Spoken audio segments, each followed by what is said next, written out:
Safe करकट tree मगर कीमत सिर्फ 10 पाउंड। करकट ट्री शर्ट कीमत सिर्फ 37 पाउंड। सेफ करकट हैंड बैग, सेफ करकट परफ्यूम, यहाँ तक कि अनगिनत चीजें जो कि करकट ट्री के नाम से मार्केट में प्रमोट की जा रही हैं। यहाँ तक कि अवाम में इस दरख्त को बचाने की मुहिम तक चलाई गई है।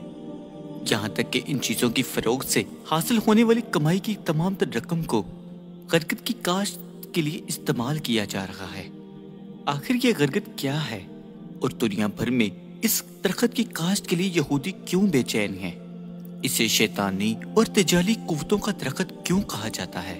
और नबी करीम मोहम्मद मुस्तफ़ा सल्लल्लाहु अलैहि वसल्लम ने इस दरख्त को काटने का हुक्म क्यों दिया है? आज की इस वीडियो में हम इस करकट दरख्त के मुतल्लिक तमाम तरह हकायात से पर्दा उठाने की कोशिश करेंगे। करकट एक जंगली दरख्त है जो कि खारदार झाड़ी की सूरत में होता है। इस दरख्त को अंग्रेजी में बॉक्सथ्रॉन और यूनानी जुबान में लीसियम कहा जाता है। ये दरख्त 4 से 5 फीट ऊंचा होता है, जबकि इसराइल और अफ्रीका में पाए जाने वाले करकट दरख्त की लंबाई और ऊंचाई इससे भी लंबी और घनी होती है। इस्लामी तारीख में करकट का पहला जिक्र हिजरत के फौरन बाद मिलता है, जब मदीना मुनव्वरा में मस्जिद नबवी की तामीर की जा रही थी तो एक सहाबी हजरत असद बिन ज़रारा रज़ी अल्लाह तआला अन्हु की वफात हो गई। तो आप नबी करीम सल्लल्लाहु अलैहि वसल्लम ने उनकी तदफीन के लिए जिस जगह का इंतखाब फरमाया वो बकी अल करकट कहलाती थी। बकी उस जमीन को कहा जाता है कि जहाँ दरख्तों और पौधों की जड़ें बाकी रह जाएं, और उस जगह पहले करकट की झाड़ियाँ हुआ करती थीं और यही जगह मुसलमानों का कब्रिस्तान करार पाया। बादशाह हुजूर नबी करीम सल्लल्लाहु अलैहि वसल्लम की प्यारी साहबजादी हजरत रुकैया, हजरत बीबी फातिमा और आपके प्यारे शहजादे हजरत इब्राहिम, यहाँ तक के कई सहाबा उसी जगह सुपुर्दे खाक किए गए। जब मुसलमानों ने किला खैबर फतह किया तो यहूदियों ने इस दरख्त को खैबर में भी लगा रखा था। तो आप नबी करीम सल्लल्लाहु अलैहि वसल्लम ने फतह खैबर के बाद इन दरख्तों को काट देने का हुक्म फरमाया था। हजरत उमर रज़ियल्लाहु तआला अन्हु की दौरे खिलाफत में तमाम तर यहूदियों को अरब से निकाल कर इराक और शाम की सरजमीन पर बसा दिया गया और उनकी जमीनों के बदले उन्हें दूसरे मकामात पर जमीनें दे दी गईं। यहाँ तक कि हजरत उमर के दौरे खिलाफत के आखिरी जमाने तक इस दरख्त का अरब से मुकम्मल तौर पर सफाया हो गया था। लेकिन फिर बाद में आने वाले खलीफा और बादशाहों ने यहूदियों को उन मकामात पर करकट की काश्त करवाने और लगाने की मुकम्मल तौर पर इजाजत दे दी थी कि जिस जगह वो आबाद थे। अब सवाल ये उठता है कि हुजूर नबी करीम सल्लल्लाहु अलैहि वसल्लम ने इस दरख्त को काटने का हुक्म क्यों इरशाद फरमाया था, जबकि कुरान मजीद में शजरकारी और दरख्त लगाने को सदका जारिया करार दिया गया है। सही बुखारी की एक हदीस के मुताबिक हुजूर नबी करीम सल्लल्लाहु अलैहि वसल्लम ने इरशाद फरमाया, जो मुसलमान भी दरख्त लगाए या खेती बाड़ी करे और उसमें परिंदे, इंसान और जानवर खा लें तो वो उसके लिए सदका है।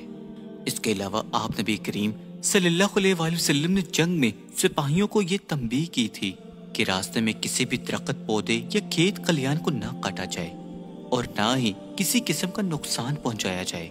शजरकारी की इतनी फजीलत होने के बावजूद भी आप नबी करीम सल्लल्लाहु अलैहि वसल्लम ने करकट के दरख्त को काटने का हुक्म क्यों इरशाद फरमाया था? दरहकीकत ये दरख्त यहूदियों का पासबान है और क़र्बे क़यामत इस दरख्त का एक अहम रोल होगा। लिहाजा हज़रत अबू हुरैरा रज़ियल्लाहु तआला अन्हु से रवायत है कि एक जगह रसूल अल्लाह सल्लल्लाहु अलैहि वसल्लम ने इरशाद फरमाया, क़यामत कायम ना होगी कि यहाँ तक के मुसलमान यहूदियों से जंग करेंगे और मुसलमान उन्हें कत्ल करेंगे। यहाँ तक कि यहूदी पत्थर या दरख्त के पीछे छुपेंगे तो पत्थर या दरख्त कहेगा कि ए मुसलमान, ए अब्दुल्ला, ये यहूदी मेरे पीछे है, आओ और इसे कत्ल कर दो, सिवाय शजर करकट के, क्योंकि वो दरख्त यहूद के दरख्तों में से एक दरख्त है। यही वजह है कि तमाम तर मुफस्सरीन ने शजर करकट को यहूदियों का दरख्त और दज्जाल का साथी भी करार दिया है। इस दरख्त को ईसाई किताबों में, खासकर इंजील में, शैतानी कुव्वतों का दरख्त भी कहा जाता है। वाज़े रहे कि यहूदी कौम अपने मजहब से ज्यादा इस्लाम की सच्चाई पर वाज़े यकीन रखते हैं। उनके उलमा और मुफस्सरीन कुरान और हदीस का मुताला करके अपनी तमाम तरक्की की राहों को खोलते और मुसलमानों की कमजोरियों पर गिरफ्त करते आ रहे हैं। یہی وجہ ہے کہ تمام تر یہودی آج بھی غرقت کو اپنا پاسبان درخت مانتے ہیں، جو کہ قیامت سے پہلے ہونے والی عظیم جنگوں میں سے ان کا مددگار ثابت ہوگا۔ یہودیوں کو نبی آخری الزماں حضرت محمد مصطفیٰ صلی اللہ علیہ وآلہ وسلم کی زبان مبارک سے نکلنے والے ہر لفظ پر ان کی سچائی ہونے پر مکمل طور پر یقین ہے۔ اس بات کا واضح طور پر ثبوت یہ ہے کہ تمام تر یہودی آج بھی اس درخت کی کاشت میں لگے ہوئے ہیں۔ اسرائیلی حکومت پچھلے 40 سالوں سے آج بھی اس درخت کی کاشتکاری میں مصروف ہے۔ رپورٹ کے مطابق سال 2010 تک تقریباً 24 کروڑ غرقت کے درخت اسرائیل میں لگائے جا چکے ہیں۔ تقریباً 30 سے 40 کلومیٹر تک ٹرین لائن کے دائیں بائیں صرف غرقت کے درخت ہی لگے ہوئے ہیں، اور اسرائیل میں ہر یہودی کے گھر میں، یہاں تک کہ ان کے پارکس اور بلڈنگ میں ان کے گھر کے آس پاس غرقت کا درخت لگا ہوا لازمی دکھائی دیتا ہے۔ فلسطینی علماء اکرام کا کہنا ہے یہودیوں نے بڑے پیمانے پر اسرائیل میں غرقت کے درخت کو لگا کر حضور نبی کریم صلی اللہ علیہ وسلم کی پیشن گوئی کا وقت واضح اور قریب کر دیا ہے، اور یروشلم شہر بھی قرب قیامت جنگوں کا ایک مرکز ہوگا، اور لہٰذا یہودیوں کو اس درخت کی شدید ضرورت بھی انہی علاقوں میں ہے۔ مارکیٹ میں آج غرقت کو مشہور اور عام کرنے کے لیے غرقت کے درخت والی ٹی شرٹ، ٹوپی، پرفیومز، بیگز اور دیگر چیزیں فروخت کی جا رہی ہیں۔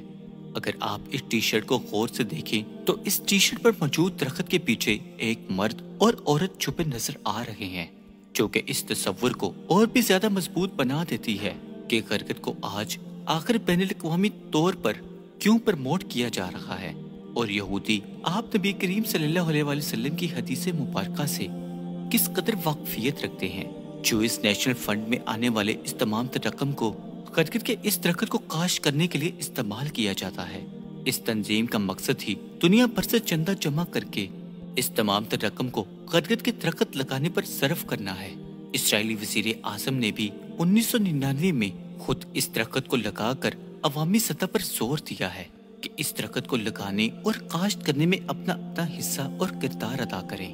یہود و نصارہ آج آخری نبی حضرت محمد مصطفیٰ صلی اللہ علیہ وآلہ وسلم پر ایمان نہ لانے کے باوجود آپ کے ہر الفاظ اور آپ کی تمام تر پیشن گوئیوں پر پختہ یقین رکھتے ہیں، جبکہ بحیثیت مسلمان ہمیں آج خود کا محاسبہ کرنا چاہیے کہ ہم آج حضور نبی کریم صلی اللہ علیہ وآلہ وسلم کے امتی کہلوانے کے باوجود بھی آپ کی تمام تر تعلیمات پر عمل پیرا ہیں، اور کیا ہمارا تمام تر دعویٰ آپ نبی کریم صلی اللہ علیہ وسلم سے عقیدت و محبت کی حد تک ہے، یا ہم آپ نبی کریم صلی اللہ علیہ وسلم کی تمام تر تعلیمات اور سنت پر بھی عمل پیرا ہے۔ نیز یہ کہ ہمیں یہ چاہیے کہ آج ہم اسلامی تعلیمات کے ساتھ ساتھ حالات حاضرہ پر بھی مکمل طور پر واقفیت رکھیں، اور اپنے دین اور ایمان کو بچانے کے لیے یہودیوں اور تجالی فتنوں سے قرآن و حدیث کی روشنی میں آگاہ رہیں۔